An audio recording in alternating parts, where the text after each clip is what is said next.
c'est un Dieu plein d'amour. Et quand il aime à l'infini.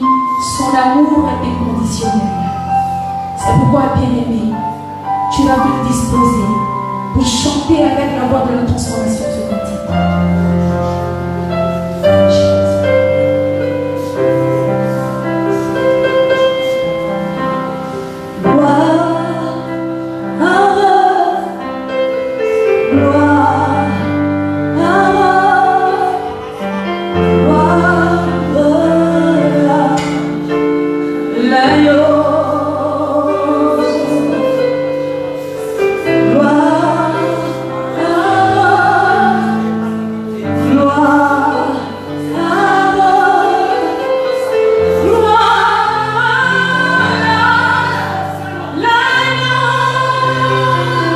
Je chante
nous ne sommes pas seuls. Les anges sont en ce lieu. Les anges de l'Éternel sont en ce lieu. C'est un moment exceptionnel. Écoutez-moi bien. Il peut y avoir même des délivrances qui vont s'opérer. Il y aura même des guérisons qui vont s'opérer. Parce que les anges de l'Éternel sont ici. Ils n'ont pas pu rester insensibles à notre adoration. Notre Dieu par plaisir de ce que nous faisons en ce lieu. Notre Dieu conçoit le culte que nous nous rendons. C'est pourquoi ce matin, je veux te dire, ne sois pas comme tu étais. Il faut que tu comprennes la dimension dans laquelle nous sommes ce matin. La dimension dans laquelle nous sommes en train d'opérer ce matin. L'Éternel Sandé, Bravo Sandé, Dines Otobokara, Zaino Kantaka Baros, Leteke Borosataka, Mama Rodos, Brolo Sandele, Dine Presse Kenteke Boros, Pandere Yambayo Sanda, Lezikiba Karos. Sois béni Seigneur. Alléluia. Merci Seigneur. Merci Seigneur. Merci Jésus. Merci Seigneur. Est-ce que quelqu'un peut donner une offrande d'acclamation au Seigneur? Notre acclamation n'est pas à la hauteur. La Bible dit devant son nom, pour genoux fléchis et pour rendre confiance pour le Seigneur. Si tu crois que Jésus est Seigneur, si tu crois qu'il est mort et ressuscité, si tu crois qu'il tient encore sa main prédestinée, acclame encore plus fort le Seigneur ce matin. Alléluia. Et je voudrais qu'on acclame encore le Seigneur pour la voie de la transformation qui nous a conduit dans un moment assez profond en termes d'adoration. Que le Seigneur vous bénisse. Salue ton voisin qui est à côté de toi.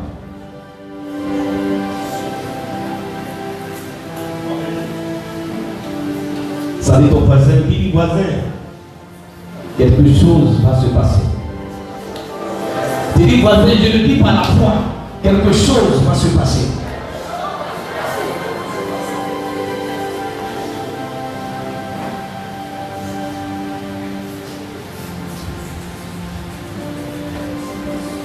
Je voudrais vous saluer ce matin dans le beau précieux nom de notre Seigneur Jésus-Christ.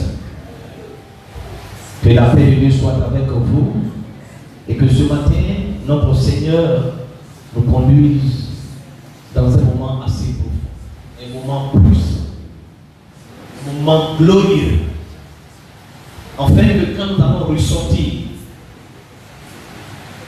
une transformation s'opère dans nos vies. Au nom puissant de Jésus-Christ. Vous savez, pendant que la louange se déroulait, moi je n'étais pas encore arrivé, parce que j'étais en train de passer dans les églises pour les mobiliser, pour le programme. Et la servante de Dieu, mon épouse, tombée sur l'onction. Peut-être beaucoup n'ont pas compris ce qui se passait. Et le Seigneur a ouvert ses yeux pour lui faire voir les anges de l'Éternel qui sont venus. Alléluia. Les anges de l'Éternel sont venus ce matin en ce lieu. Ils sont présents dans ce lieu ce matin. Et nous savons que quand les anges visitent les êtres humains, les miracles s'opèrent. Marie a reçu l'ange Gabriel. Le miracle s'est opéré. Abraham a reçu les anges. Sa vie a changé. J'annonce à une personne ce matin que ta vie va changer ce matin. D'après ce mois, ta vie va changer ce matin. D'après ce cri, ta vie va changer ce matin. Alléluia. Que Dieu vous bénisse. Tu vas prendre ta Bible Et tu vas aller dans le livre de 1 Samuel 9, de verset 1 au verset 27. 1 Samuel 9, de verset 1 au verset 27. Et je fais la lecture. Il y avait un homme de Benjamin nommé Kish, fils d'Ariel, fils de Zéro, de Teror, fils de Béroka, fils d'Apia, fils des Benjamites. C'était un homme fort et vaillant. Il avait un fils du nom de Saül, jeune et beau, plus beau qu'aucun des enfants d'Israël, et les dépassait tous de la tête. Les ânesses de Kish, père de Saül, s'égarèrent. Kish dit à Saül, son fils, prends avec toi l'un des serviteurs, lève-toi, va et cherche les ânesses. Il passa par la montagne d'Éphraïm. Il traversa le pays de Shalisha sans les trouver. Il passait par le pays de Shalim et elle n'y était pas. Il parcourut le pays de Benjamin et il ne les trouvait pas. Ils étaient arrivés dans le pays de Souf lorsque Saül dit à son serviteur qui l'accompagnait, viens, retournons de peur de mon père, oubliant les ânesses, ne sois peine de nous. Le serviteur lui dit, voici, il y a dans cette ville un homme de Dieu. Et c'est un homme considéré. Tout ce qu'il dit ne manque d'arriver, ne manque pas d'arriver. Allons-y donc, peut-être nous fera-t-il connaître le chemin que nous devons prendre. Au verset 7, Saül dit à son serviteur, mais si nous y allons, que porterions-nous à l'homme de Dieu? Car il n'y a plus de provision dans nos sacs et nous n'avons aucun présent à offrir à l'homme de Dieu. Qu'est-ce que nous avons? Le serviteur reprit la parole et dit à Saül, voici, j'ai sur moi le quart ainsi d'argent. Je le donnerai à l'homme de Dieu et il nous indiquera notre chemin. Autrefois, en Israël, quand on allait consulter Dieu, on disait, venez et allons au voyant. Car celui qu'on appelle aujourd'hui le prophète s'appelait autrefois le voyant. Saül dit à son serviteur, tu as raison, viens, allons. Et il se rendit à la ville où était l'homme de Dieu. Au verset 11, comme ils y montaient à la ville, ils rencontraient des jeunes filles sorties pour puiser de l'eau. Et il leur dit, le voyant est-il ici? Elle leur répondit en disant, oui, il est devant toi. Mais va promptement, car aujourd'hui, il est venu à la ville parce qu'il y a un sacrifice pour le peuple sur le haut lieu.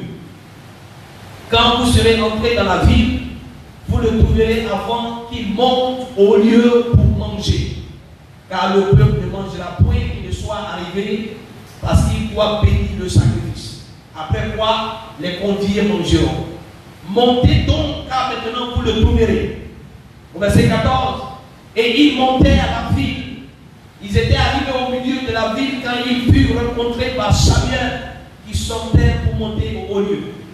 Or, un jour avant l'arrivée de Saül, l'Éternel avait averti Samuel en disant, demain à cette heure, je t'enverrai un homme du pays de Benjamin. Tu le oindras pour chef de mon peuple d'Israël. Il sauvera mon peuple de la main des Philistins, car j'ai regardé mon peuple parce que son cri est venu jusqu'à moi. Au verset, on continue la lecture un peu plus longue ce matin, au verset 17. Mais lorsque Samuel eut aperçu Saül, l'Éternel lui dit, voici l'homme dont je t'ai parlé. C'est lui qui régnera sur mon peuple. Saül s'approcha de Samuel au milieu de la porte et dit, indique-moi, je te prie, où est la maison du voyant? Samuel répondit à Saül, c'est moi qui suis le voyant. Monte devant moi, au haut lieu, et vous mangerez aujourd'hui avec moi. Je ne te laisserai partir demain. Je te dirai tout ce qui se passe dans ton cœur. Ne t'inquiète pas des années que tu as perdues il y a 3 jours. car elles sont retrouvées.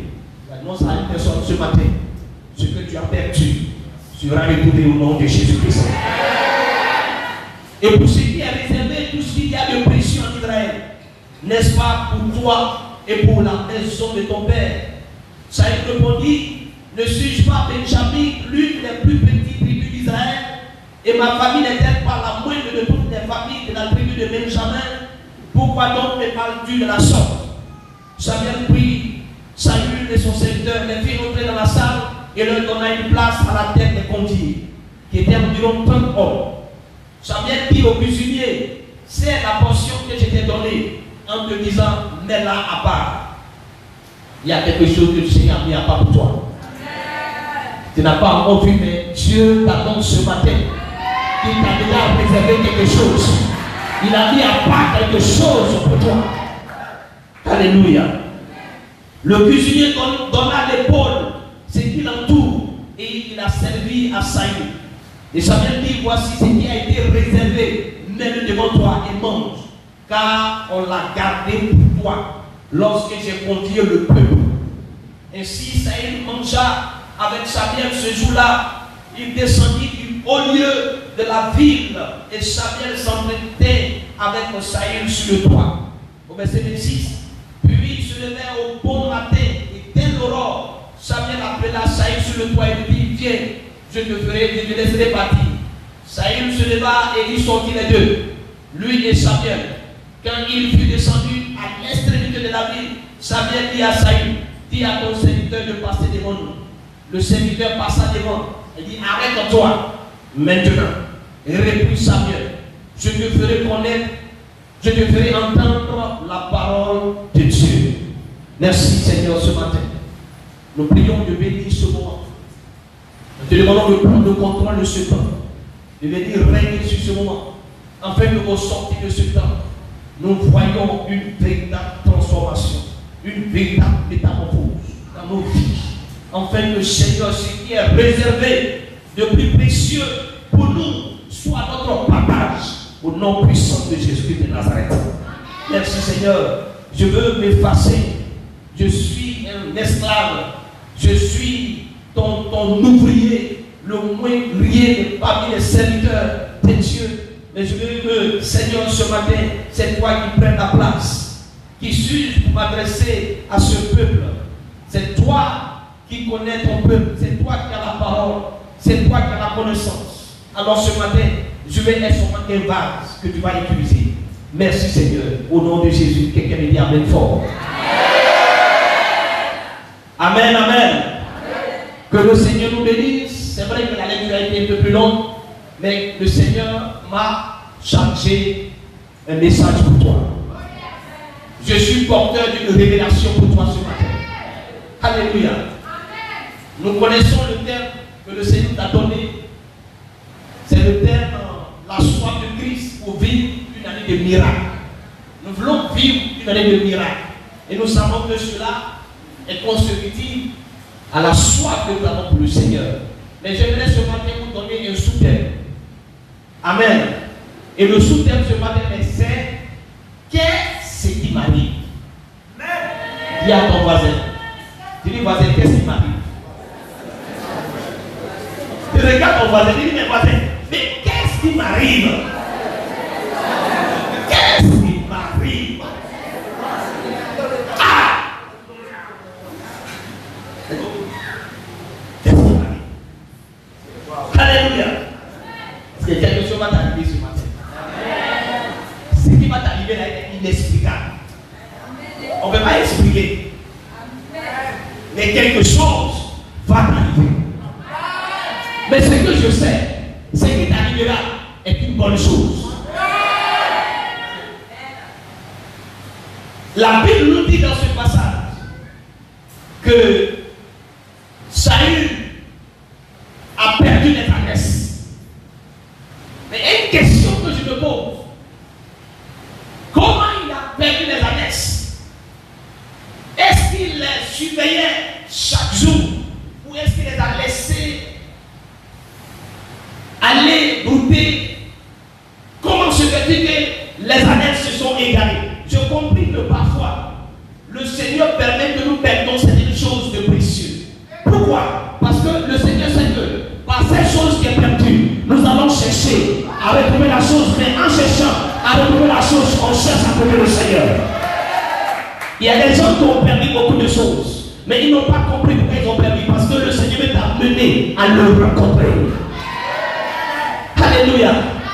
Quand tu rencontres le Seigneur, tout à l'heure tu verras, quand tu rencontres le Seigneur, ce que tu as perdu, c'est la chose qui vient vers toi. Ce n'est pas toi qui vas vers la chose. Alléluia. Et la Bible dit, il va à l'échelle de ses annexes et il va rencontrer Dieu. Il rencontre Dieu par l'entremise du prophète Samuel. Et de la part de cette rencontre, un miracle va s'opérer. Et ce miracle va changer d'une manière radicale sa destinée. Il y a des rencontres et puis il y a des rencontres. Il y a des rencontres quand on fait là, notre vie change. Parfois il y a des rencontres quand on fait, on a des problèmes. Amen. Au verset 11 de 1 Samuel 10, la Bible nous dit, tous ceux qu'il avait connus, écoutez-moi bien, tous ceux qu'il avait connus auparavant, vit qu'il prophétisait avec les prophètes. Et l'homme se disait, l'un à l'autre dans le peuple, qu'est-il arrivé au fils de Kish? On le connaissait auparavant, on savait qui il était, mais après il y a eu cette rencontre, quelque chose s'est produit dans la vie de Saül. Et ce qui s'est produit est anormal, physiquement parlant, logiquement parlant pour l'interpréter. Et le peuple dit, mais qu'est-ce arrive à Kish et à Saül? On le connaissait dans le village, on savait comment il était, mais il est allé quelque part. Et après son retour, on s'est rendu compte qu'il n'est plus la même personne. Qu'est-ce qui est arrivé? Je t'annonce ce matin, après ce rendez-vous, on dira, qu'est-ce qui est arrivé? Alléluia! Qu'est-ce qui est arrivé? C'est pourquoi le terme on dit, qu'est-ce qui m'arrive? Parce que ça lui-même ne comprend pas. Il est allé chercher Agnès. Il retourne roi. C'est bizarre. Il allait chercher Agnès qui est perdue. Et à son retour, il n'est plus berger. Il devient roi du peuple. Ça voulait dire que ce qui était plus précieux, ce n'était pas les Agnès, mais il y avait quelque chose de plus précieux que Agnès qui est perdue. Il y a quelque chose de plus précieux que ce que tu as perdu. Et cette chose viendra sur ta vie au nom de Jésus-Christ. Que s'est-il passé? Il a perdu Agnès. Son père dit, va les chercher. La Bible dit, il a obéi à son père. Il est allé. Et il a fait les différentes tentatives de retrouver les Agnès. Mais c'est se soldé par des échecs. Il est allé d'abord, la Bible dit, il passa par la montagne d'Ephraïm. Il traversa le pays de Shishla sans les trouver. Il passait par le pays de Chalim et il n'y était pas. Il a parcouru le pays de Benjamin et il ne trouvait point. Il a cherché. Il a cherché. Mais la Bible dit qu'il n'a pas trouvé. Alléluia. Il n'a pas trouvé. Mais ce qui me touche, c'est qu'à un moment donné, il décide de retourner parce qu'il n'a pas trouvé les annexes. Donc il décide de retourner. Il dit à son serviteur, retournons-nous de peur que mon père soit en paix de nous. Mais le serviteur dit à Saül, il dit au verset 6, voici il y a dans cette ville un homme de Dieu. Il y a quelqu'un, un homme de Dieu. Il y a homme de Dieu et puis il y a homme de Dieu. Mais ici, il est question d'un homme de Dieu. Il dit, voici il y a dans cette ville un homme de Dieu. Et cet homme est considéré considérer tout ce qui dit ne manque pas d'arriver. Il dit allons-y donc. Peut-être qu'il nous fera connaître le chemin que nous devons prendre. Il y a une soif. Alléluia. Il a commencé à chercher les annexes par sa propre intelligence, par ses propres forces. Il n'a pas trouvé. Il y a des fois où nous cherchons des choses à nos propres forces. On ne trouve pas. On tâtonne, on tourne, on fait ceci, on fait cela. Mais toutes ces choses sont toujours soldées par l'échec. Jusqu'à ce qu'on réalise à un moment donné qu'il y a une personne qui est capable de nous permettre de trouver ce qu'on a perdu. Et cette personne qui peut nous montrer ce que nous cherchons est la personne de Jésus de Nazareth. Et quand nous réalisons que Jésus est capable de nous donner ce dont nous cherchons et que nous allons à la rencontre de Jésus-Christ, quelque chose se produit. Et Jésus, il dit, pour pas la peine, on va se retourner. Allons-y voir. Et l'homme de Dieu, il s'est peur que cet homme de Dieu puisse nous montrer le chemin pour que nous puissions retrouver les adresses qui sont perdues. Écoutez-moi bien. Ce qui déclare la soif, c'est le fait qu'on réalise ou qu'on prenne conscience qu'on a perdu quelque chose. Si tu ne réalises pas que tu as perdu quelque chose, pour que tu te là pour aller chercher Jésus, tu ne peux pas vivre ton miracle. Il y a des gens qui ne réalisent pas qu'ils ont perdu quelque chose. Je suis en train de dire cela au-delà du matériel, au-delà des choses. Mais il y a quelque chose que tu as perdu et qu'il te faut avoir cette chose. Amen. La Bible nous dit dans le livre de Marc 8, verset 36. En effet, celui qui est préoccupé de sauver sa vie la perdra. Mais celui qui perdra sa vie à cause de moi et de l'évangile la retrouvera. Alléluia. C'est ce que Jésus dit. Il est important que tu perdes quelque chose à cause de Jésus. Est-ce que tu vas perdre à cause de Jésus? La Bible dit va la retrouver. C'est pourquoi Pierre dit à Jésus, nous avons abandonné tout ce qu'on fait pour te suivre. Maintenant, dans cette affaire, nous on gagne quoi? Pierre demande à Jésus, j'ai abandonné la pêche, j'ai tout laissé, on a tout quitté, on a quitté nos familles pour te suivre. On a tout perdu. C'est comme ça que Pierre voulait dire. Mais on gagne quoi? Et Jésus lui dit, quiconque va perdre son père, sa mère, sa femme, ses enfants, son travail, à cause de moi, il retrouvera ce qu'il a perdu au centuple, mais par des persécutions. Alléluia. Nous voyons dans Romains 3, verset 23, il dit car tous ont péché et sont privés de la gloire de Dieu. Il est d'abord important que tu réalises que tu as perdu la gloire de Dieu. Tu cherches le matériel, mais tu ne peux pas avoir ce matériel si tu ne retrouves pas la gloire de Dieu que tu as perdu.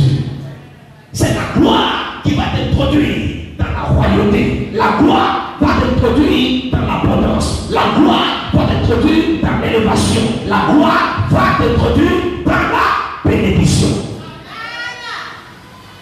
Alléluia. Amen.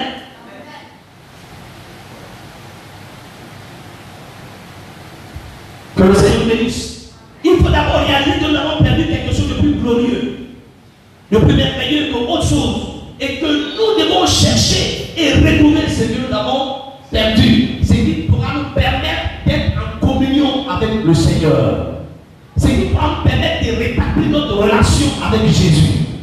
Quand la relation est rétablie, quand la communion est rétablie, écoute-moi bien, ce que tu cherches arrive.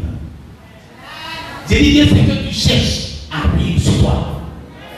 Parce que Jésus va ordonner ce qu'il te faut pour que maintenant tu sois stable, pour que tu sois heureux. Jésus va ordonner et la chose arrivera sur ta vie.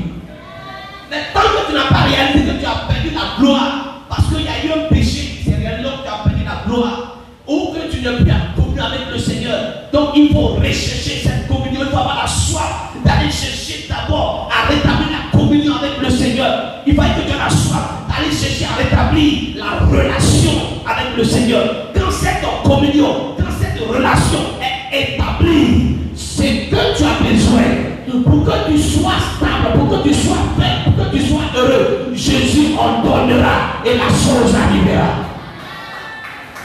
La Bible dit, il dit, ne vous souciez pas de ce que vous allez manger, de comment vous allez habiller. Il dit, votre Père sait que vous en avez besoin. Est-ce que tu connais? Est-ce que tu sais, avant que tu ouvres ton cœur pour faire connaître ses besoins au Seigneur, est-ce que tu sais que le Seigneur sait déjà de ce dont tu as besoin?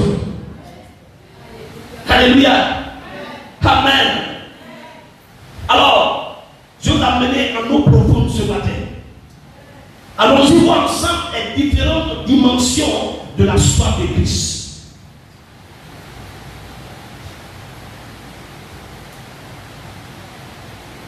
La soif de Christ se fait en plusieurs niveaux. Le niveau 1, au verset 14 de mon texte de base, il dit, et ils montaient à la ville, et ils étaient arrivés au milieu de la ville quand ils furent rencontrés par Samuel qui sortait pour monter au haut lieu. Le premier niveau, c'est que la soif de Christ nous amène à chercher et à rencontrer Dieu. Le premier niveau va nous amener à chercher Jésus. Mais si on le cherche, on le trouve. Si on le cherche, on le rencontre. Il n'y a personne qui s'est décidé de chercher le Seigneur et qui ne l'a pas trouvé. Quiconque se lèvera pour chercher Jésus, quiconque se lèvera pour aller trouver Jésus, je te l'annonce que tu le trouveras. Je te l'annonce que tu le rencontreras. Alléluia. Amen. La soif de Christ nous amène à le chercher et à le trouver. Lisez-moi Proverbe 8, verset 17. Proverbe 8, verset 17.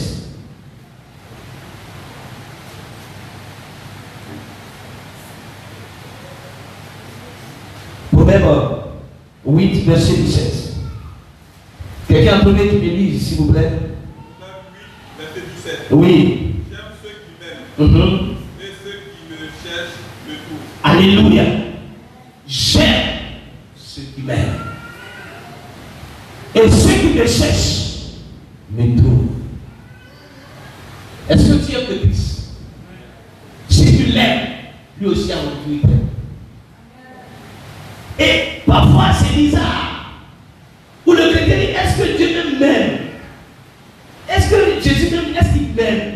Est-ce que Dieu m'aime? Il dit, j'aime ceux qui m'aiment. Maintenant, si on pose la question si Dieu t'aime, ça veut dire que ton amour pour lui n'est pas sincère. Alléluia. Pourquoi une femme dit à son mari, est-ce que, chérie, regarde-moi, là, est-ce que tu m'aimes réellement? Pour qu'elle arrive à demander à son mari, c'est que dans son cœur, il y a aussi des choses qui se passent là-bas. Ce qui va l'amener à douter de l'amour de son mari, ça fait qu'il y a aussi des choses qui se passent dans son cœur. Il dit, si tu m'aimes, c'est que moi aussi je te demande en retour. Et puis il dit, ceux qui me cherchent me trouvent. Et parfois on dit, non, on ne trouve pas Dieu, où est Jésus? Mais est-ce que tu l'as cherché? Comment tu l'as cherché? Il dit, celui qui me cherche me trouve. Amen. Alléluia. Donc le premier niveau de la soif va t'amener à chercher le Seigneur. Et si tu le cherches, tu vas le trouver. C'est pourquoi la Bible dit ici au verset 14 de notre texte, il dit clairement, il montait à la ville, il avait la soif. Maintenant, il n'allait pas pour chercher les adresses. Il allait d'abord rencontrer le Seigneur. Il attendait que Dieu libère une parole, Dieu libère une révélation, Dieu libère une orientation, Dieu libère une direction. Donc il allait d'abord chercher le Seigneur. Et la Bible nous dit clairement, pendant qu'ils montaient, ils étaient arrivés au milieu de la ville quand ils furent rencontrés. Quand ils furent rencontrés par Samuel. Quand tu cherches le Seigneur, tu le rencontres. Amen. Le deuxième, la soif de Christ prépare d'avance les projets de Dieu pour notre vie. Au verset 15, or, un jour avant l'arrivée de Saül, l'Éternel avait averti Samuel en disant, demain, écoutez-moi bien, à cette heure, je t'enverrai un homme du pays de Benjamin. Tu le oindras pour chef de mon peuple d'Israël. Il sauvera mon peuple de la main des Philistins, car je regardais mon peuple, parce que son cri est venu jusqu'à moi. Amen. On peut aller jusqu'au verset 19. Lorsque Samuel eut aperçu Samuel, l'Éternel lui dit, voici l'homme dont je t'ai parlé. C'est lui qui régnera sur mon peuple. Samuel s'approcha de Samuel au milieu de la porte et dit, indique-moi, je te prie, où est la maison du voyant? Samuel répondit à Saül, c'est moi qui suis le voyant. Monte devant moi au haut lieu, et nous et vous mangerez aujourd'hui avec moi. Je te laisserai partir tes mains et je te dirai ce qui se passe dans ton cœur. La soif de Christ prépare d'avance les projets de Dieu pour notre vie. Avant que Saül ne se décide pour aller rencontrer Dieu, Dieu avait déjà parlé de cette histoire à Samuel. Alléluia. Ça veut dire que Dieu avait déjà un projet pour Samuel, pardon, pour Saül. Dieu avait déjà conçu un projet. Et ce projet-là, Saül ne connaissait pas la demeure. Il ne connaissait pas qu'il y avait un projet. Au-delà d'être un berger, de connaître les ânesses, il y a un projet de royauté. Il y a un projet de gloire. Il y a un projet d'élévation. Il y a un projet de bénédiction. Il y a un projet qui va susciter des curiosités. Mais il ne savait pas. Mais Dieu savait. J'annonce à une personne, Dieu sait ce que tu vas devenir. Peut-être qu'il a dit que Dieu t'a oublié, il t'a abandonné. Tu as un projet pour toi. Le Seigneur a un projet pour toi. Il dit, je connais le projet que j'ai pour vous. Ce n'est pas un projet de malheur, un projet de paix, un projet de bonheur, un projet de grâce, un projet d'élévation. Dieu n'a pas un projet de malheur pour toi. Dieu sait ce qui est bon pour toi. Dieu sait ce qui est mieux pour toi. Mais la chose peut se réaliser seulement si tu éprouves la soif de celui-là même qui a conçu le projet. La Bible dit, avant la fondation, Dieu avait déjà préparé tout chose d'avance. Alors que c'est lui qui détient ces choses, mais quelle est la soif que tu as pour lui? Alléluia. Saül ne savait pas jusqu'à ce qu'il décide maintenant d'aller rencontrer Dieu. S'il n'y avait pas de serviteur, Saül allait se retourner. Mais le serviteur lui dit, ne retournons pas au village. Je connais un homme de Dieu. Si on le rencontre, il nous dira des choses à part de Dieu. Et c'est quand ils sont arrivés. La Bible nous dit très clairement dans notre texte, à partir du verset 15, il dit, or, un jour, on dit, or, un jour avant l'arrivée de Saül, l'Éternel avait déjà averti Samuel. Or, avant que Saül n'arrive, Dieu avait déjà parlé de ce problème-là à Samuel. Quand tu as soif de Christ et que tu le cherches, Dieu va d'abord parler de ton cas, de ta situation à son serviteur. Alléluia. Mais quand tu n'as pas la soif de Christ lui-même, que tu as la soif du matériel, tu as la soif des objets, non, Dieu ne travaille pas comme ça. Il travaille d'abord de ce fait qu'il doit t'emmener à porter tes regards sur lui, à le chercher lui-même d'abord, premièrement lui-même. Dieu doit être au centre de toutes choses. Il doit être la priorité de toutes choses. On ne doit pas le reléguer au second plan. Il doit être toujours premier. La Bible dit il est alpha. Il est le commencement. Donc il doit être toujours le premier et il doit être toujours la fin de toutes choses. Mais il arrive parfois que nous,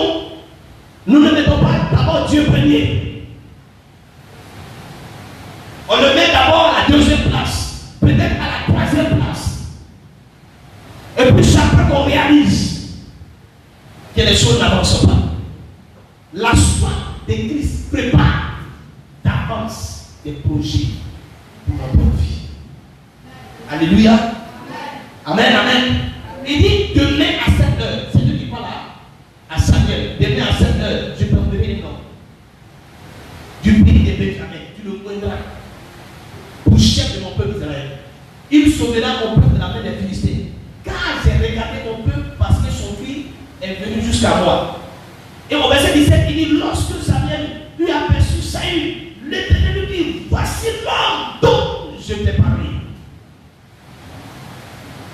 Beaucoup d'entre nous ici ne savent pas ce que Dieu a conçu pour eux.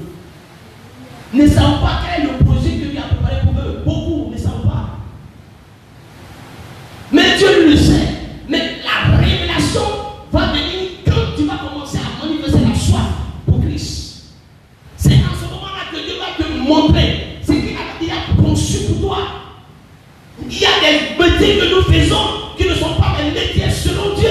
C'est pas de ça, c'est pas ça que Dieu nous a appelés. Il nous a appelés à faire autre chose meilleure. Mais nous n'avons pas la révélation parce qu'on n'a pas la soif de lui. Mais la chose va se manifester jusqu'à ce que Dieu s'aperçoit à un niveau que nous avons la soif de sa personne.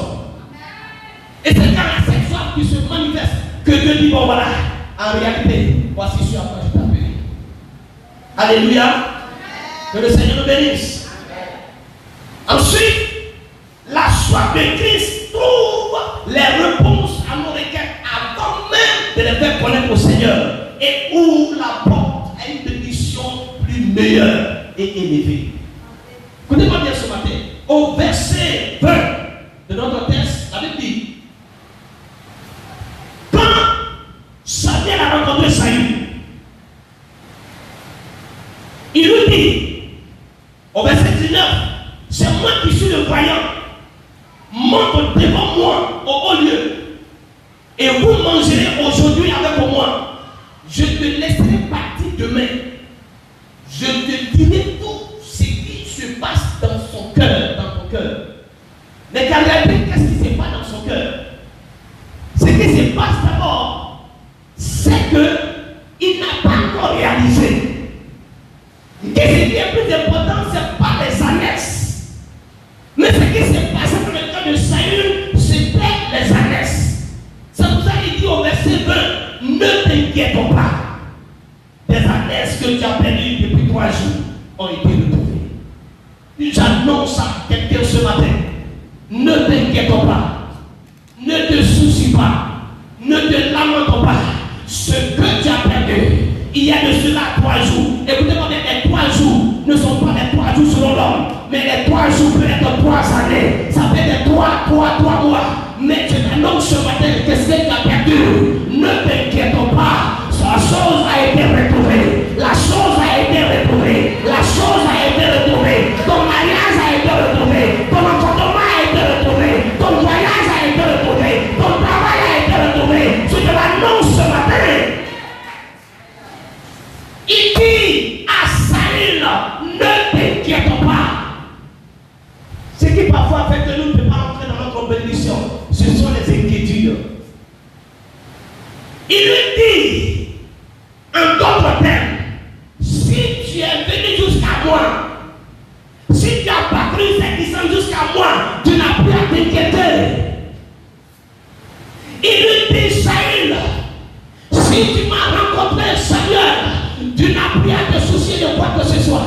Si tu m'as rencontré, tu n'as plus à t'inquiéter. J'annonce à une personne, quand tu rencontres Christ, tu n'as plus à t'inquiéter. Quand tu rencontres Jésus, tu n'as plus à te faire des soucis. Parce qu'il prend soin de toi.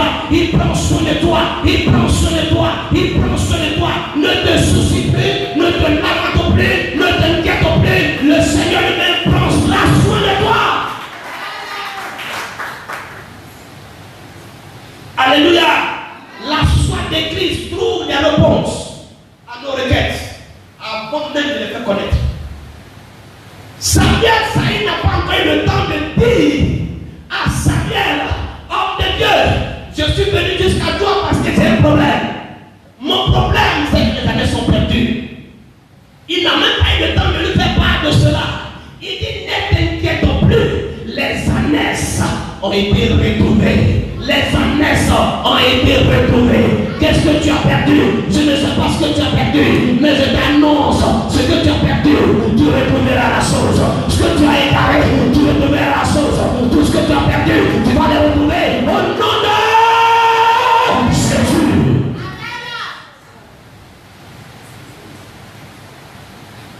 Amen, amen. Et il lui dit, ce qui est plus important, écoutez-moi bien, au verset 20, quand il lui dit ne t'inquiète plus, les années sont retrouvées, il annonce quelque chose. Il dit, et pour ce qui est réservé, oh, il dit, les années là, oh, laisse ça, bébé, laisse ça, il y a quelque chose de plus précieux qui t'a été réservé. Il dit, mon petit, c'est que tu n'as pas compris. Tu n'es pas appelé à être berger. Ton rôle, ton travail, c'est pas de suivre les animaux dans la brousse. C'est parce que tu ne savais pas, tu ne connaissais pas ta destinée. Tu es appelé à diriger mon peuple. Tu es appelé à être le roi. Tu es appelé à être le chef. Tu es appelé à être le général. Alléluia. Et pour ce qui est réservé dans tout ce qu'il y a de précieux en vrai, n'est-ce pas pour toi et pour la maison de ton Père, la soif de Christ non seulement trouve des réponses à nos requêtes avant de les connaître, mais ouvre une porte à une bénédiction supérieure. Quand tu as soif de Christ, la chose qui t'a amené à chercher Christ, peut-être que ce que tu as amené à chercher Christ, c'était d'être simplement un standardiste dans une entreprise. C'est à cause de ça seulement. Mais Dieu te dit, oh, je ne t'ai pas appelé à un standardiste. Je t'ai appelé à ton secrétaire de direction. J'ai pensé que quelqu'un m'avait compris. Alléluia. Quand tu as la soif de Christ, la chose qui va t'amener à chercher Christ n'est pas la chose qui a plus de valeur. Mais ce qu'il va te donner, c'est la chose qui aura plus de valeur. Il dit qu'il y a des choses qui ont été réservées. Mais c'est parce que tu n'avais pas la soif. Sinon, il y a des choses que mon Père, Dieu a réservées pour toi. Il dit ce qu'il y a de plus précieux.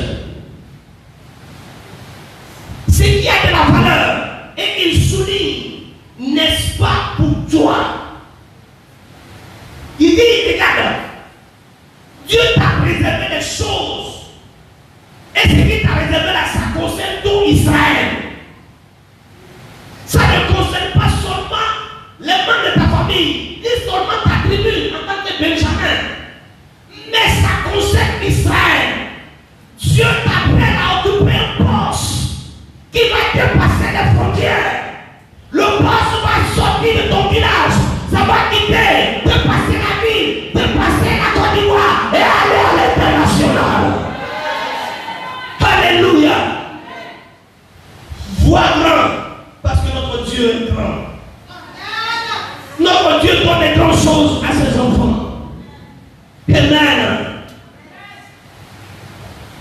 Ne t'inquiète pas. Ce que tu as appris il y a de cela 3 jours pour le trouver. La soif ouvre une porte de bénédiction. Il dit tout ce qui est réservé pour toi, plus précieux, n'est-ce pas pour toi et pour toute ta famille.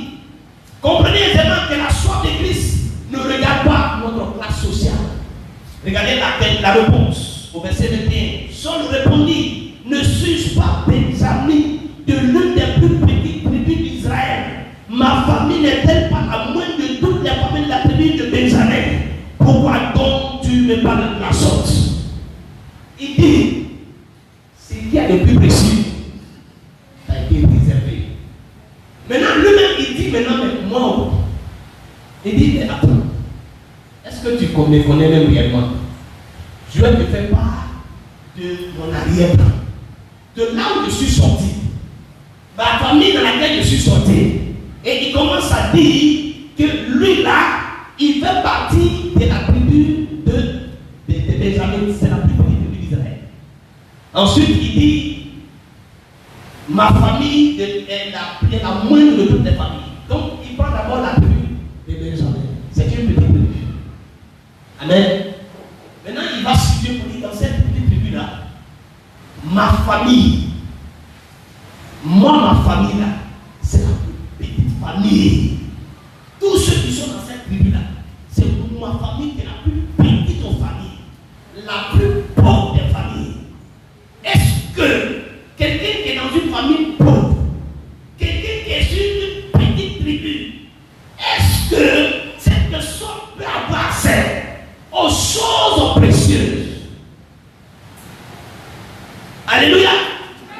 Mais le Seigneur est en train de dire, écoute-moi, la soif que tu éprouves pour le Christ ne regarde pas ta classe sociale. Oh non, le Seigneur ne regarde pas notre arrière-plan pour nous bénir. Il ne regarde pas d'où nous sortons.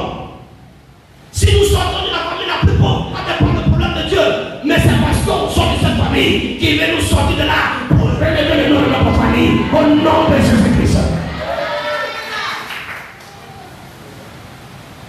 Il y a des gens, quand tu vas prophétiser, que voici ce que tu vas devenir, il va dire, moi, de toute façon, je me regarde là. Il est arrivé où? Tu lui dis, tu vas être multimillionnaire. Ah non, il ne faut pas me mentir. Vous les prophètes, là, vous connaissez. Et je fais mon petit commerce. Dans mon petit commerce, là, tout est devenu millionnaire. Hey. C'est vrai que tu ne connais pas Christ. C'est vrai que tu ne connais pas Dieu. Si tu connaissais Dieu, tu allais savoir de ton petit commerce. Il peut faire millionnaire. Alléluia. Ne regarde pas ta classe sociale. Ne regarde pas ta connaissance. Ne regarde pas tes diplômes. Il y a des gens qui travaillent dans ce pays qui n'ont aucun diplôme. Alléluia. Si les gens travaillent, ils occupent des postes de responsabilité sans diplôme, ce n'est pas toi que Dieu ne peut pas placer à leur place. Pourquoi ils sont arrivés là-bas? Ils connaissent quelqu'un. C'est pas ça. Mais toi aussi tu connais quelqu'un. Donc quelqu'un que tu connais là, c'est Jésus de Nazareth. Jésus est ton laisse-passer. Jésus est la clé. Il ouvre toutes les portes. Alléluia. Arrête de te minimiser, arrête de te sous-estimer, arrête de te rabaisser. Tu es la première des yeux de Dieu. Le Seigneur t'aime d'un amour sincère. S'il ne t'aimait pas, son fils n'allait pas mourir pour toi. Alors comment ça va? La Bible dit, si Dieu n'a pas épargné son fils, à plus forte raison, comment ne vous donnera-t-il pas des choses avec lui? Si Dieu n'a pas épargné la mort de Christ à cause de toi, pourquoi tu crois que Dieu ne peut pas te réserver des bonnes choses? Problème de foi. Amen. Amen. Alléluia. Amen. La soif de Christ ne regarde pas la classe sociale. Quand tu as la soif, il te donne la mesure de la soif. Le Dieu que toi et moi adorons est le Dieu des connexions. Dis à ton voisin, le Dieu des connexions. Regarde, Dieu en une journée est capable de te connecter à une personne et de par cette personne, ta vie va changer. Alléluia. C'est le Dieu de connexion. Il connecte. Lui-même là, il est dans connexion. C'est quoi? Un jour, il y a un homme de Dieu qui me demande, mais comment tu fais les choses? Est-ce que tu n'es pas dans une connexion? Amen. Est-ce que tu n'as pas une connexion? Mais connecte-moi à ta connexion. Moi, ma connexion, c'est haut débit. Alléluia. Alléluia. Haut débit. Et puis, il n'y a jamais fait de réseau. Quand tu télécharges, le téléchargement non seulement va vite, mais le téléchargement s'accélère. Jésus-Christ de Nazareth. Alléluia. Connecte-toi à ce Jésus et commence à télécharger les bénédictions, les grâces. Amen. La soif de Christ nous fait asseoir avec les grands. Amen. Et nous donne d'occuper la première place. Lisons le verset 22. Il dit, Samuel prit Saül, son serviteur, et les fit entrer dans la salle et leur donna une place à la tête. Hey! Il y avait déjà la fête qui avait été préparée. Saül n'était pas là quand on préparait la fête. Il y avait la fête. Lui, il était allé chercher Arnès. Et puis c'est à Arnès là, il a rencontré Samuel. Mais comment Samuel pouvait dire à Saül, il y a déjà une fête, et cette fête-là, il y a été convié, mais la première place est réservée. Ça voudrait dire quoi? Quand les gens sont entrés pour aller s'asseoir, on a fait asseoir des gens, mais jusqu'à ce qu'il y ait la première place. Et Samuel dit, ne touchez pas à cette première place. Il y a quelqu'un qui s'est réservé cette place. Il y a quelqu'un qui s'est réservé cette place. La personne arrive, et il était en retard, mais la place a été réservée. Je t'annonce, si tu crois que tu es en retard, la place de la première a été réservée. Dieu t'a réservé la tête, il t'a réservé la tête, il t'a réservé la tête. Alléluia. La soif de Christ nous fait asseoir avec les grands. Tu ne penses pas peut-être, mais un jour arrivera où tu mangeras avec les grands de ce pays, les grands de ce monde. Tu seras assis avec les décidés de ce monde. Alléluia. Parce que tu as la soif de Christ.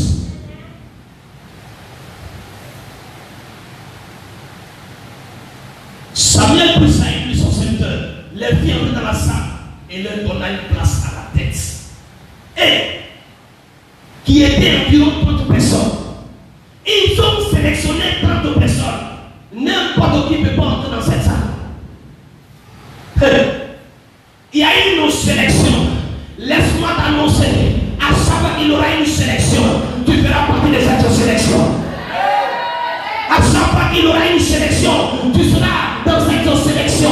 Je te l'annonce au nom de Jésus. S'il y aura un concours, et dans ce concours on dira, on a plein de 20 personnes. Tu seras parmi ces 20 personnes. Au nom de Jésus, tu dis non, j'arrête. Il y a eu 30 personnes qui ont été sélectionnées. Les 30 personnes sont allées s'asseoir. Mais la première place a été réservée par Saül. Alléluia. Regardez bien, on prend le chiffre 30. Le chiffre 30 est le chiffre du conseil de Dieu. Oh! Tu rentres dans le conseil de Dieu. Tu es dans le conseil de Dieu. Tu es dans le conseil de Dieu. Laissez-moi vous dire quelque chose. Je me souviens en 2007. Alors que Dieu m'appelait instamment. Dieu pressait pour commencer le ministère. Je fais un songe. Et dans le songe, je me suis retrouvé avec l'ex-président, le président Babo. J'étais assis à sa droite. Et que se va se passer. Et puis, il était en train de tenir son conseil des ministres. J'ai écrit ça dans mon cahier de révélation. Et avant de prendre une décision, il se tourne vers moi. Il me dit, mais je prends quelle décision? Alléluia. J'étais dans le conseil. Et j'ai compris que Dieu m'a mené à m'asseoir avec les grands de cette nation. Je suis convaincu qu'un jour viendra où les grands de ce monde vont les chercher. Les présidents vont les chercher. Les autorités vont les chercher. Parce que Dieu m'a déposé à moi une sagesse pour les conduire, pour les orienter, pour les diriger. Au nom de Jésus-Christ. Alléluia. Tu fais partie du conseil. Il y avait 30 personnes. Et le chiffre 30 est le conseil avec Dieu. Et l'ordre de Dieu, c'est le gouvernement divin. Et Saül était dans le gouvernement divin. C'est-à-dire qu'en ce moment précis, on ne peut pas prendre une décision sans passer par lui. Pourquoi? Parce qu'il devient le roi, il devient le chef de l'État. À ce moment précis, j'annonce à une personne ce matin, écoutez-moi bien, ne ferme pas ton cœur. Nous sommes dans un culte prophétique. Ne ferme pas ton cœur. Regarde-moi ce matin, en tant que prophète de Dieu, je lève ma main gauche. Et prenez ma main gauche, j'ouvre mon oreille pour entendre l'oracle de Dieu. Et je t'annonce ce matin,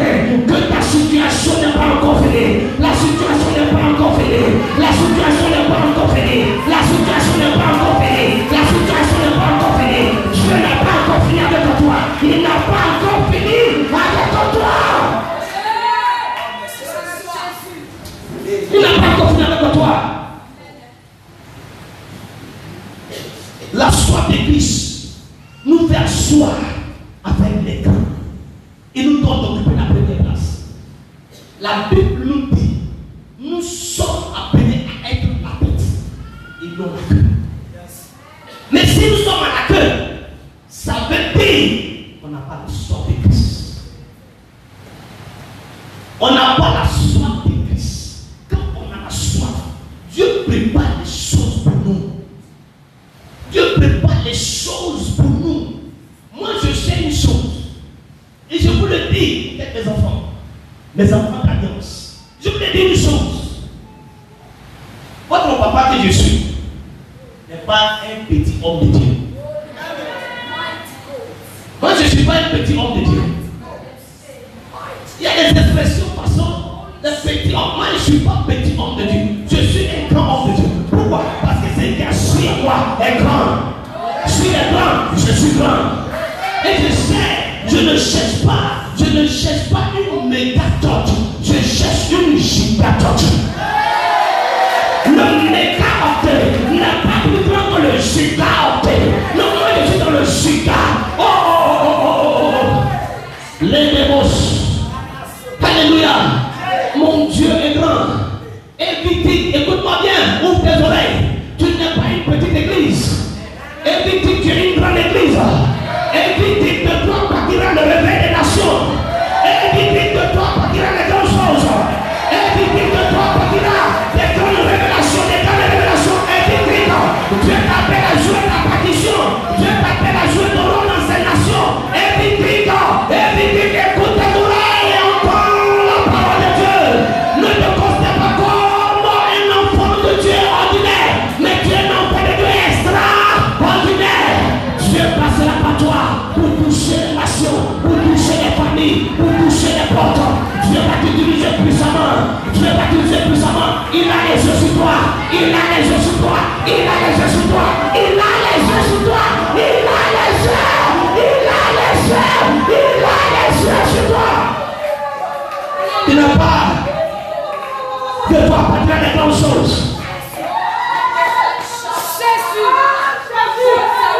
Ce que vous ne comprenez pas, vous vous prenez pour une petite église, vous vous prenez pour une petite communauté, et vous voyez les choses en petit. Vous ne pouvez pas comprendre ce que Dieu est en train de faire dans cette nation, au palais de cette église. Vous vous prenez pour des petites, et sans quoi, vous faites des choses en petit. La conscience est petite, les paroles sont petites, tu n'es pas petit. Considère-toi comment? Oui, le porte est en là. Dieu va passer par toi. Il passera par toi. Il passera par toi. Il passera par toi. Il passera par toi. Tu seras un rôle important dans cette nation.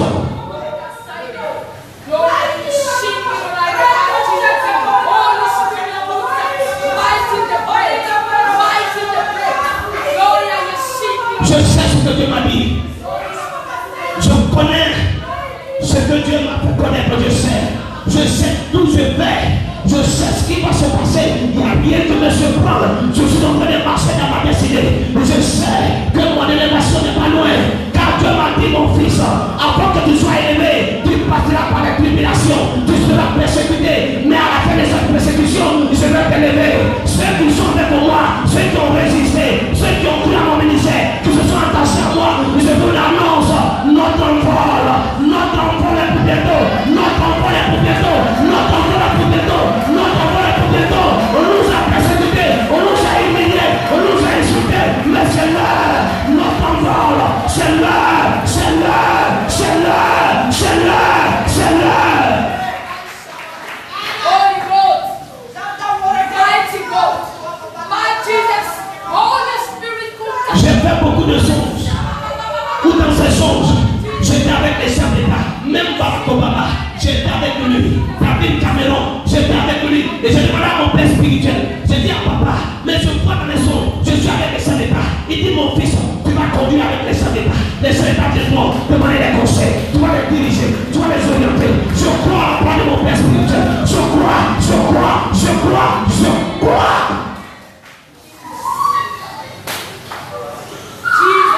Les démons s'attaquent.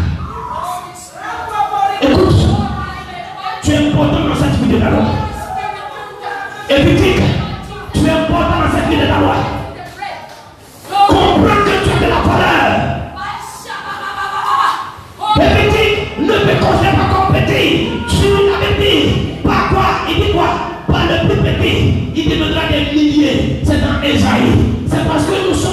Mais Dieu va commencer à nous multiplier. Et on sera des milliers. On sera des milliers. On sera des milliers. On sera des milliers.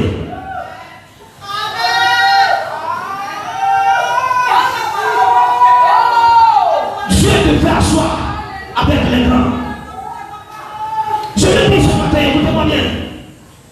Ceux qui vont comprendre le ministère et qui vont s'y engager sincèrement et qui seront fidèles, laissez-moi vous dire, qui auront à cœur de pouvoir soutenir le ministère, qui auront à cœur de porter le ministère. Si c'est le multimillionnaire que tu veux, Dieu te rendra multimillionnaire pour le ministère. Qui vont dire, Seigneur, le passé, donne-moi les moyens pour porter le ministère, donne-moi les moyens pour que l'homme de Dieu aille de nation en nation pour annoncer les bonnes transformations. Dieu te donnera les moyens de le faire. Il te donnera les moyens de le faire. Ceux qui vont rester avec moi seront des milliardaires. Dieu va avoir un milliardaire pour le ministère. Je vous annonce, écrivez, la chose arrivera.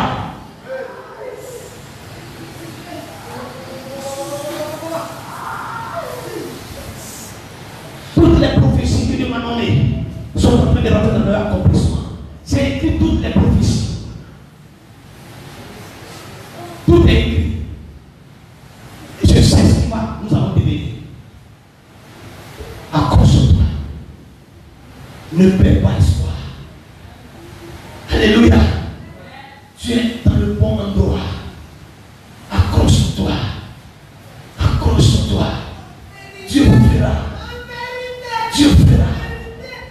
Notre destinée est assurée.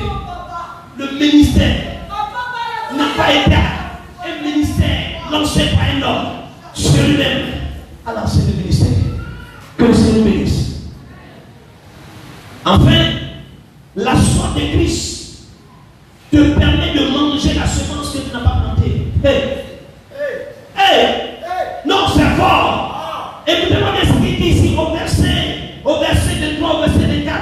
Il dit, Samuel dit au cuisinier, non seulement il s'assoit à la tête, mais que quelque chose va se passer.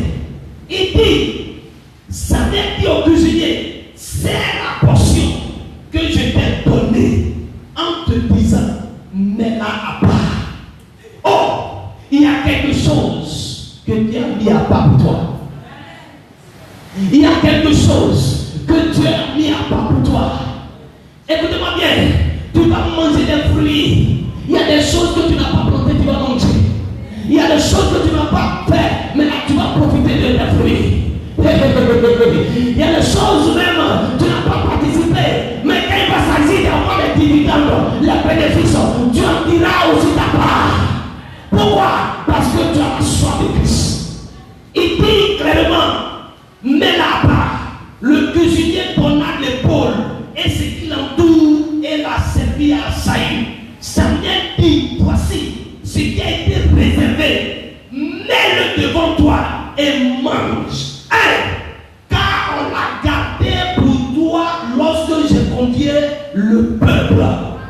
Il a conduit le peuple à quel moment? À quel moment? La fête se préparait quand Saül était en train de chercher les ânesses. Rien ne disait qu'il allait arriver là. Ce que tu ne comprends pas. Toi tu vois que les choses qui t'arrivent sont faites au hasard. Dieu ne fait rien au hasard. Là où Dieu te conduit, Dieu veut faire quelque chose. Dieu veut faire quelque chose. Ça paraît peut-être difficile. Il y a des blocages peut-être. Mais Dieu veut accomplir quelque chose. Alléluia. Il dit, j'ai réservé ça pour toi. Quand j'ai préparé la fête. Et qu'est-ce qu'on lui a réservé? L'épaule. Est-ce que tu connais l'épaule? N'importe qui ne mange pas l'épaule. L'épaule est réservée aux dignitaires. Il a réservé l'épaule. Il dit, pendant qu'il prépare la fête, il dit au cuisinier, il y a une personne qui va venir. Cette personne n'est pas n'importe qui. Pendant que Samuel parlait, et Samuel était en train de chercher les ânesses. Il était moins guerrier. Il était de la famille la plus pauvre, la famille la plus misérable. On ne le connaissait pas. Mais Samuel dit quoi? J'ai réservé cela à une personne. Quand cela une personne venir. Et quand elle va venir, donne-lui l'épaule. C'est quoi l'épaule? L'épaule, traduit par le mot grec, soc. Et soc signifie épaule. Et l'origine, c'est souk. Souk signifie être abondant. Non, j'annonce que tu rentres dans ton plein d'abondance. J'ai dit, l'épaule là, ça veut dire être abondant. L'épaule veut dire donner dans l'abondance. L'épaule veut dire déborder. L'épaule veut dire régorger de mou. Non, ton mou sera régorgé. Non, non, non, non, tu ne m'as pas encore compris. Tu ne m'as pas encore compris. Regarde-moi, ton compte bancaire. Tu as puisé l'argent pour faire l'œuvre du Seigneur. Tu as regardé ton compte, il n'y a plus rien dedans. Mais je suis en train d'annoncer, oui, sur le choc prophétique, que ton compte sera maintenant rempli au nom de Jésus-Christ. Mais tu me dis, mais comment le compte va se remplir? Ce n'est pas toi qui décides, c'est Dieu qui t'annonce que ton compte sera rempli. Comment il sera rempli? Dépendra de Dieu lui-même.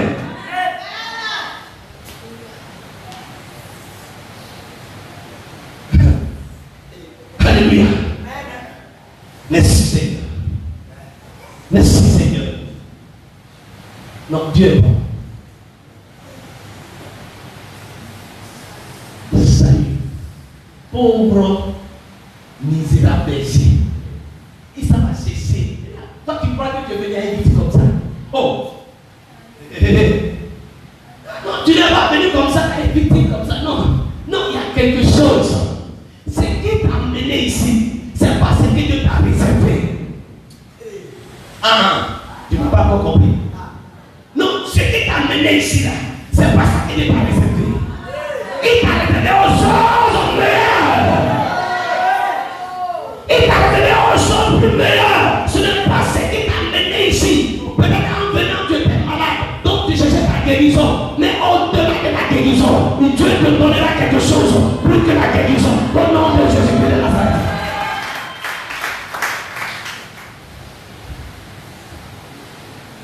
Mais toutes ces choses ont un dénominateur commun: la soif de Christ. La soif de Christ. Est-ce que tu as soif de Christ? As-tu soif de lui? Nous sommes dans le premier niveau. Ce que nous sommes en train de donner là, ce sont les premiers niveaux. Les premiers niveaux là, tu ne demandes pas.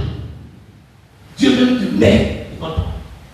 Quand tu commences à manifester la soif, ce que je suis en train de citer là, Dieu te le donne comme ça. Mais il y a quelque chose de plus supérieur que Dieu réserve au niveau 2. Quand le niveau 2 atteint son degré, en ce moment-là, une transformation commence à s'opérer. Vous pouvez pas dire?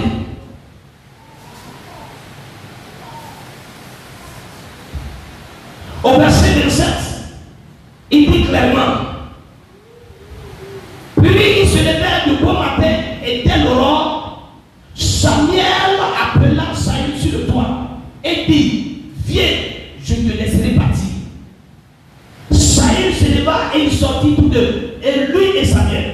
Quand il fut descendu à l'extrémité de la ville, Samuel dit à Saül: dis à ton serviteur de passer devant nous. Dis à ton serviteur de passer devant nous. Il y a des gens que Dieu va te faire passer. Et parce qu'ils passent devant toi, ils pensent qu'ils sont arrivés. Parce qu'ils passent devant toi, ils pensent qu'ils sont arrivés. Mais non, ils ne savent pas pourquoi Dieu dit: arrête-toi. Il y a quelque chose que Dieu veut t'apporter. Ce qui va t'apporter va t'emmener à aller à une vitesse exponentielle. Et celui qui a pris l'avance sur toi, tu vas le dépasser. Il s'arrête, il dit: arrête-toi, j'ai quelque chose à te dire. Il dit: le serviteur passa devant. Arrête-toi maintenant. Il reprit Samuel: je te ferai entendre la parole de Dieu. Je te ferai entendre la parole de Dieu. Ce qui va amener, quand on a la soif et puis on cherche Dieu, Dieu va te donner tout ce qui est nécessaire. Mais c'est parce que Dieu désire encore ça, c'est miette. Mais encore une autre chose, c'est quoi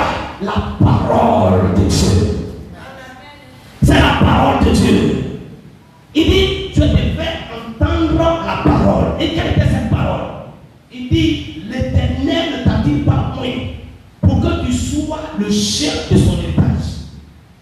Est-ce que tu sais que Dieu a un héritage? Et Dieu cherche quelqu'un à qui léguer cet héritage. Dieu veut te ouvrir pour que tu sois le chef de son héritage. Héritage de Dieu, partout où tu te trouves, partout où tu es, tu dois avoir l'héritage de Dieu. Tu dois gérer l'héritage de Dieu. Et pour que cela soit possible, tu dois entendre la parole de Dieu. Alléluia. Et c'est là que nous allons prier. Alors, il dit, l'Éternel t'a oint. En réalité, qu'est-ce qui se passe? Il a mangé les pauvres. Il était assis à la première place. Il était parmi les conviés. Il y a eu des bonnes choses, n'est-ce pas? Mais Dieu dit, quand tu vas quitter ici, c'est pour ne pas que tu retrouves la même place. Tu veux te faire changer de place. Tu veux te faire changer de situation sociale. Mais pour que cela soit possible, tu dois être loin. Être loin. Alléluia. Sans l'onction, les promesses de Dieu ne peuvent pas s'accomplir.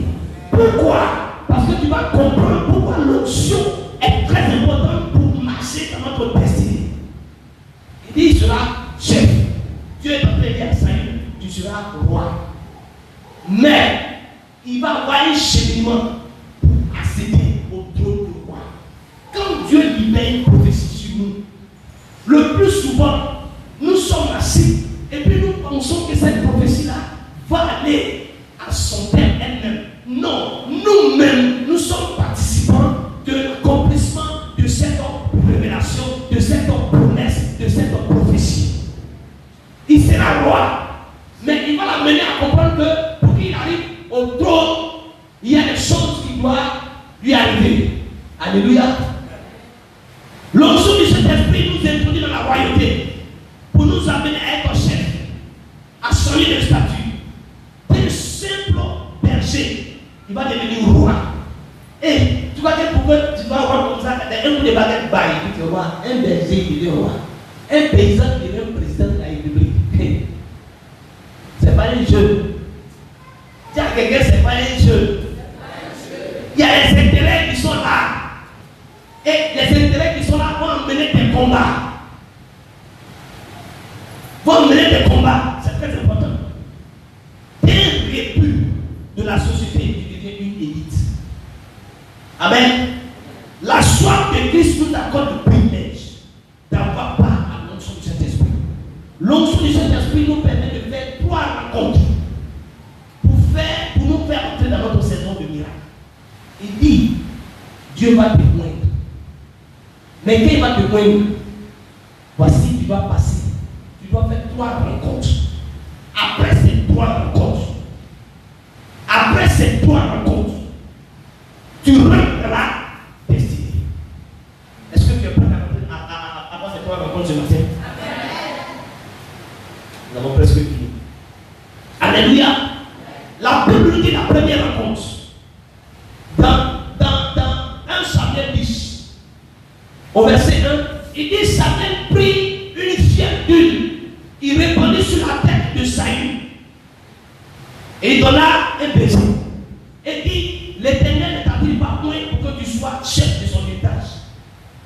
Donc il va oindre Saül, n'est-ce pas? Amen. Mais quand il a été oint, voyez-vous ce qui va se passer. Au verset 2, il dit aujourd'hui, après m'avoir quitté, tu trouveras 2 hommes près du sépulcre de Rachel, sur la frontière de Benjamin, à Sertach. Ils te diront, les ânesses que tu as allé chercher sont retrouvées. Et voici ton père ne pense plus aux ânesses, mais il a en peine de vous. Et dit, que dois-je faire au sujet de mon fils? Quand il a été oint, il doit faire 3 rencontres. La première rencontre, c'est 2 hommes. Il va rencontrer 2 hommes. Les 2 hommes sont près du tombeau de Rachel. Qu'est-ce que ces 2 hommes faisaient auprès du tombeau de Rachel? Pourquoi Samuel dit à Saül, tu dois rencontrer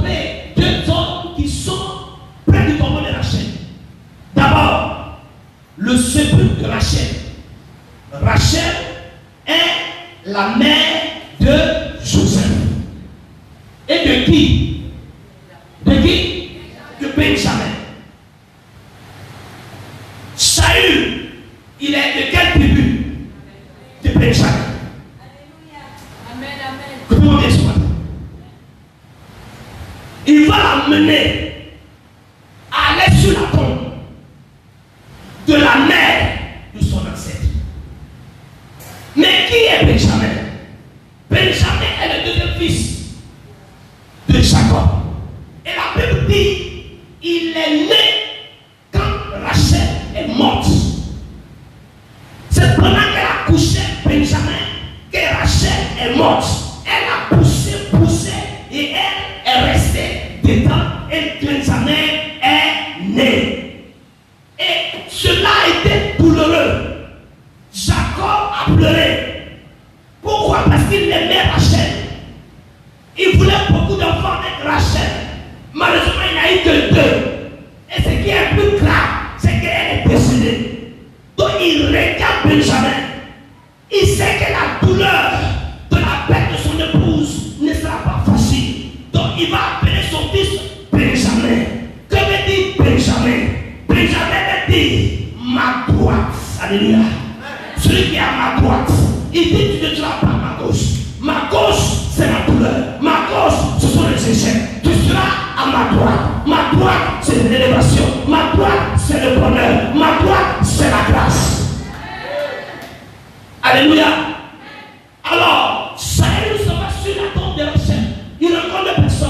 Benjamin, chef de la de Saül, avait reçu le jour de la mort de sa mère. L'histoire de Saül, pour comprendre aux pensées de Dieu, devait commencer par là. Donc Saül ne peut pas commencer, ne peut pas être roi s'il ne va pas là. Pour dire quoi?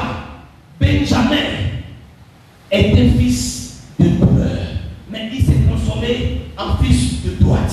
Il me dit par là, tu vas traverser la douleur, tu vas avoir des confrontations, tu vas avoir des humiliations, mais tu vas comprendre une chose, que tu seras toujours à ma droite. Tu seras toujours à ma droite. Tu seras toujours à ma droite. Je ne vais pas t'abandonner. Malgré les persécutions, tu es toujours à ma droite. Malgré les humiliations, tu es toujours à ma droite. Tu dois comprendre quelque chose. Quel que soit ce que tu rencontres, quel que soit ce qui se passe dans ta vie, tu dois toujours comprendre que tu es la droite de Dieu. Tu es la droite de Dieu. Amen, amen. Tu es la droite de Dieu. Il est en train de dire, il faut qu'il y ait une séparation entre le passé et le présent. Il amène sur la tombe de la mort. La mort doit détruire. Il y a des choses que la mort doit détruire. Il y a des choses que la mort doit confronter. Je vous ai prêché ici. Chaque fois dans mes prédications, la mort soi-même sort. Dieu veut qu'il y ait des choses qui meurent en toi pour que tu sois à droite.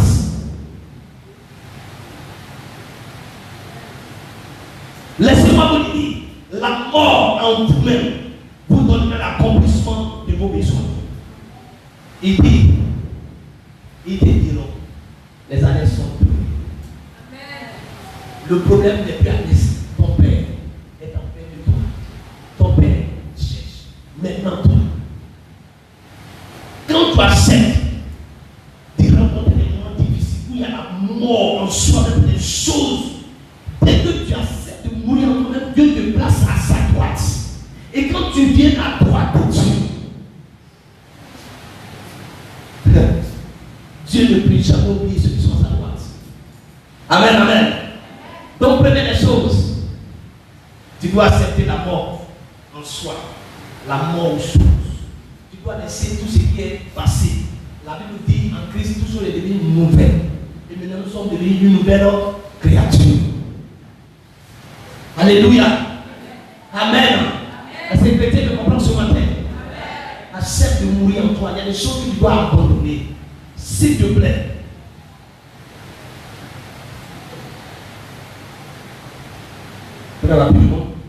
Deuxième rencontre, c'est quoi? Jean 12, verset 24, il dit quoi? Il dit le grain de blé tombé en terre, s'il meurt, il ne porte pas quoi? Des fruits. Qui veut porter des fruits? Accepte de mourir. Accepte de mourir en toi-même. Accepte de à leur cœur. Dans tout ça, les œufs de la chair. Achète. Alléluia. Deuxième rencontre. Il dit, tu seras rencontré au chef de Tabor. Tu seras rencontré par 3 hommes. 3 hommes. Et ces 3 hommes montaient où? À Bethel. À Bethel. Et vous savez que c'est là que Dieu a parlé pour la première fois à Jacob. Écoutez-moi bien. Il dit, quand tu vas les rencontrer ces 3 personnes, ils vont te donner quoi? Lisez bien. Ils vont te donner quoi? Ils te donneront quoi, ces 3 personnes? Ils te demanderont comment tu te portes et te donneront 2 pains. Tu recevras de leur main. Regardez bien. Quand tu quittes ton mot de recherche, où tu acceptes que la mort, ça soit détruit, tu te mettre à sa droite. Les 3 hommes, c'est les 3 hommes qui ont rencontré Abraham. C'est eux qui ont rencontré Abraham. Et ils ont dit à Abraham, l'année prochaine, à cette même époque, ta femme aura un fils. Ils ont libéré quoi? La parole. Le pain, c'est la parole. Le vin, c'est le Saint-Esprit. Quand tu acceptes de mourir et que tu tournes dans la chose de la mort, que de la gloire de Dieu, c'est que tu dois faire, c'est de vivre par la parole. De vivre par la parole, d'avoir la foi dans la parole de Dieu, de croire la parole de Dieu. Ce que Dieu dit dans sa parole, tu dois croire et tu dois vivre pleinement la parole de Dieu. Si Dieu dit demain, voici ce que tu vas devenir, tu dois croire parce que ce que Dieu dit, il le fait. Amen, amen. Amen. Amen. Tu dois vivre par la parole. Apprends à vivre par la parole. Et la foi dans la parole. Et troisième chose pour finir, troisième rencontre, à Gibéa Oloï, il se trouve une garnison de Philistins. Gibéa veut dire Goli, ville de Benjamin, lieu de naissance du roi Saïd, le signe de la puissance de Dieu actuellement entre les mains des Philistins, c'est-à-dire les ennemis de Dieu. Tu dois comprendre que tu auras toujours affaire à des Philistins. Il y a des chrétiens, ils ont des moments de se reposer. Amen. Ils ont des moments de se relaxer, de danser. Pour eux, là, tout le monde, c'est la joie, c'est la fête, c'est pas mauvais. Mais dans ta tête, il y a des Philistins. Et que quand tu sors de la fête, les Philistins vont t'attendre. Ça veut dire que tu dois avoir un esprit de toujours prier le combat spirituel. Quand Dieu promet, il y a des Philistins. Alléluia. Ce qu'on va pas voir, on n'a pas touché la bénédiction de Dieu. On oublie qu'il y a des Philistins. Pour les personnes, quand Dieu a dit la parole, ça va s'accomplir. Un point, et puis je dors, je mange, je dors, je mange, je dors, je mange. Non, il y a des coupeurs de route. Ils vont tout faire pour couper la route. Quand Dieu a envoyé la réponse à Daniel, pendant que Daniel priait, qu'est-ce qui s'est passé? La Bible dit l'ange a été bloqué. L'ange a envoyé la réponse à Daniel. Il a été bloqué en baisse. Il y a des gens pour qui il y a longtemps Dieu a exaucé la prière. Mais la prière a été bloquée. On appelle ça interférence satanique. Quand tu appelles parfois, souvent tu entends la voix de quelqu'un qui n'a pas appelé. Allô, et puis là, il parle, mais c'est pas, tu sais très bien que le numéro là, c'est le numéro sur lequel tu appelles habituellement. Mais il y a quelqu'un d'autre qui parle là-bas. Interférence. Il faut que tu pries. Et toujours à cœur de prier. Il y a le combat spirituel, c'est des réalités. Prends conscience qu'il y a des Philistins. Et s'il y a des Philistins, il y a des choses que tu ne dois pas faire. Amen, amen, amen. Amen. Amen. Et maintenant, il dit quoi? À la fin, il dit, au verset 5, après cela, il dit, tu seras arrivé à Gibéa, où se trouve une garnison de Philistins. En entrant dans la ville, tu rencontreras une troupe de prophètes. Descendant du haut lieu, précédé de lutte, d'une tambourin, de la flûte, de la harpe, prophétisant eux-mêmes. Mais qu'est-ce qui va se passer?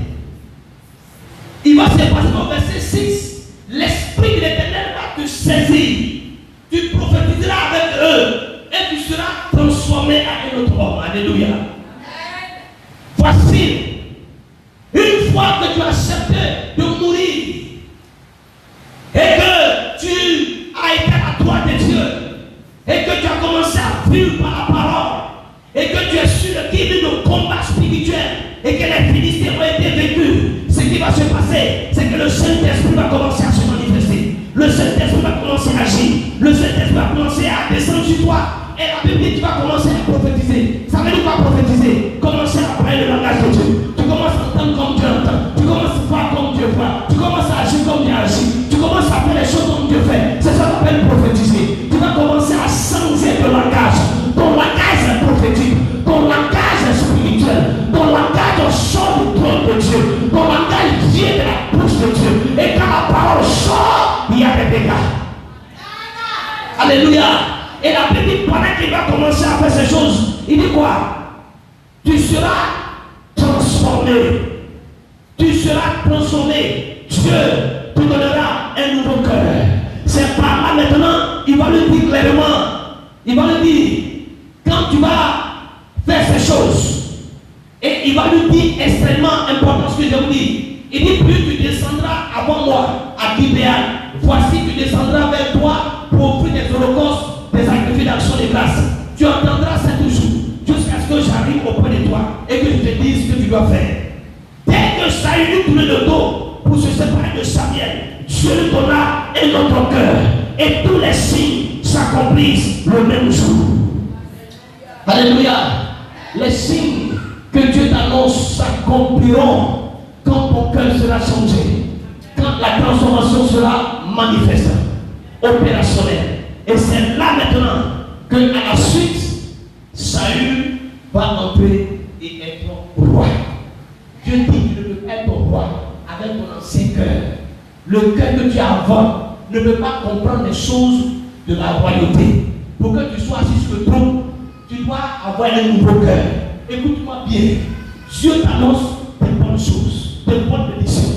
Mais Dieu regarde ton cœur et il s'en rend compte que le cœur que tu as ne peut pas comprendre ce qu'il veut te donner. Je vais te dire ce matin, accepte que le Saint-Esprit change ton cœur, qu'il touche ton cœur, qu'il transforme ton cœur, pour que tu deviennes l'homme selon le cœur de Dieu, pour que tu comprennes les choses de Dieu, pour que tu réalises que ce que tu mets dans ta main, c'est une chose précieuse et qu'il faut prendre soin de ça. Il y a des gens qui avaient un don, qui avaient une bénédiction, mais n'ont pas pris soin de cette bénédiction. Ils ont joué avec cette bénédiction et cette bénédiction les a échappé. Pourquoi? Parce qu'ils n'ont pas eu un cœur nouveau. Alléluia. On va se dire des mots le Seigneur. Je suis allé un peu plus loin ce matin parce que c'était déjà un message extrêmement important et prophétique. Nous allons prier.